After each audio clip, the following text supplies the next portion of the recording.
नमस्कार, ABN news में आपका स्वागत है और मैं हूं सुरेश झा। कोरोना की दूसरी लहर में दिल्ली में जो हालात हुए हैं वो बस से बदतर हो चुके हैं।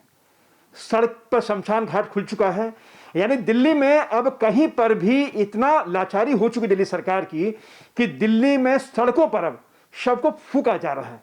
इससे बड़ी त्रासदी दिल्ली में और क्या होगी। इसी बीच दिल्ली हाईकोर्ट में याचिका डाली गई है। कर्फ्यू के दौरान जो कामगार मजदूर हैं उनकी बहुत ही बुरी हालत है, उनके पास खाने को नहीं, उनके पास पीने को नहीं है। ऐसे में सरकार की जिम्मेदारी बन जाती है कि सरकार ऐसे लोगों को सुविधा दे, ऐसे लोगों को आर्थिक मदद करे। लेकिन दिल्ली सरकार अभी तक सरकारी हॉस्पिटल से ही उबर नहीं पा रही है, तो ऐसे लोगों में वो इनकी मदद क्या करेगी। तभी हाईकोर्ट का सहारा लिया गया है। इसी विषय पर हमारे साथ आज बातचीत करने के लिए मौजूद है कानून की जानकार है मीनाक्षी रावत। आइए मीनाक्षी से बात करते हैं। मीनाक्षी, क्या कहोगी कि दिल्ली में जो हालत है अभी, जो कामगार मजदूर हैं कर्फ्यू के दौरान उनका आर्थिक संकट बढ़ रहा है, तो क्या दिल्ली सरकार जिम्मेदारी नहीं बनती कि उनको कुछ आर्थिक मदद करे? जी, दिल्ली सरकार की बिल्कुल रिस्पॉन्सिबिलिटी बनती है। और एट प्रेजेंट अगर देखा जाए जिस तरीके से ये कोविड पैंडमिक में जिस तरीके से हमारे देश के हालात हो चुके हैं, till date Delhi government has failed to perform its duties. चाहे आप ऑक्सीजन सप्लाई की बात करें, चाहे आप माइग्रेंट वर्कर्स की बात करें, चाहे आप लेबर्स को फूड और राशन सप्लाई की बात करें। नहीं, तो जिस तरीके से आज जो मजदूर हैं वो कामगार मजदूर, अगर मजदूर का पलायन अगर हो रहा है जैसे, तो आने वाले दिनों में बड़ा आर्थिक संकट खड़ा हो जाएगा, काम के लिए मजदूर नहीं मिलेगा। लेकिन दिल्ली सरकार जो कहीं ना कहीं हर मोर्चे पर फेल होती आ रही है, इन मजदूरों की तरफ, वेलफेयर की तरफ ध्यान क्यों नहीं दिया जा रहा है? देखिए, मज़दूरों के ये तो बहुत ही मतलब फेलर है on the part of the Delhi government that they have ignored our labourers और माइग्रेंट वर्कर्स और जो लोग बाहर से काम करने के लिए यहाँ पर आते हैं।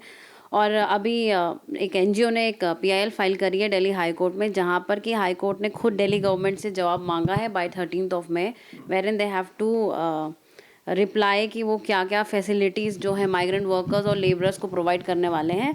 और as per my concern this Delhi government should also prepare a chart कि कितने लेबर्स हैं, कितने माइग्रेंट वर्कर्स हैं और कितने लोगों को राशन प्रोवाइड करना चाहिए, कितने लोगों को फूड प्रोवाइड करना चाहिए, कितने लोग जॉबलेस हो चुके हैं इस टाइम पे। तो इस समय हमारी जो टोटल फेलर आ रहा है वो टोटल फेलर हमारी गवर्नमेंट के पार्ट पर आ रहा है। और our government should take immediate steps, या तो उनको मंथली कोई फाइनेंशियल असिस्टेंस प्रोवाइड करें। And in fact they have claim in their PIL also that they are seeking at least 10,000 rupees per month उनको दिया जाए, ताकि जो है वो सर्वाइव कर सके ड्यूरिंग दिस पैंडमिक। इस महामारी के दौरान हमने ये देखा है कि सरकारें जहां फेल हो चुकी हैं, तो कहीं ना कहीं हम लोगों की उम्मीद जो कोर्ट्स के ऊपर है। दूसरा हफ्ता है कर्फ्यू का दिल्ली के अंदर, लेकिन अभी तक दिल्ली सरकार ने जो मजदूर हैं, जो कामगार मजदूर हैं, उनके लिए कोई योजना नहीं बनाई। तो अपने आप में ये लगता है कि दिल्ली सरकार की कथनी और करनी में कितना बड़ा फर्क आता है। देखिए, ये तो यू आर एब्सोल्युटली राइट कि दिल्ली गवर्नमेंट ने अभी तक कोई भी प्लानिंग नहीं करी थी। जब सरकार को ये चीज़ पता था कि second wave will enter, second wave में ये सारी चीज़ें आएंगी, तो हमें पहले से इसकी पूरी तैयारी करके रख लें। In fact in 2020 government should have planned this in advance कि ये सारी चीज़ें दोबारा होंगी। और लेबरर्स जो है, माइग्रेंट वर्कर्स जो सारे जॉबलेस हो जाएंगे, सारे लोग अपने घर भागेंगे, लोगों के पास खाने को नहीं होगा, पीने को नहीं होगा। People will be admitted in hospital, there will be insufficient supply of oxygen, plus आज की डेट पे जो वैक्सीन है, insufficient supply of vaccine will also be there. तो ये सारा failure I also say that the failure is on the government part कि government ने इस चीज़ के लिए एडवांस में स्टेप्स नहीं लिए। गवर्नमेंट को रिस्पॉन्सिबिलिटी लेनी चाहिए थी। अगर गवर्नमेंट हमारे हित के बारे में सोचती है या सोचती है कि हमारी जो कंट्री है और कंट्री के जो जितने भी लोग हैं वो ढंग से सरवाइव करें, तो government should immediately plan something कि वो उस प्लान को एक्शन में लेकर आए। वरना जो है हमारी जो देश की हालत है वो बिल्कुल ख़त्म हो जाएगी। हो सकता है कि हम कोई भी जो है आने वाले टाइम पे सरवाइव ना कर सके। चलिए, आपका बहुत बहुत धन्यवाद। ये थी कानून की जानकार मीनाक्षी रावत जो हमारे साथ बातचीत कर रही थी। दिल्ली सरकार के मुखिया अरविंद केजरीवाल ने जब पहला कर्फ्यू लगाया था, तो उन्होंने खासकर उन मजदूरों से आह्वान किया था कि आप दिल्ली छोड़कर ना जाएं।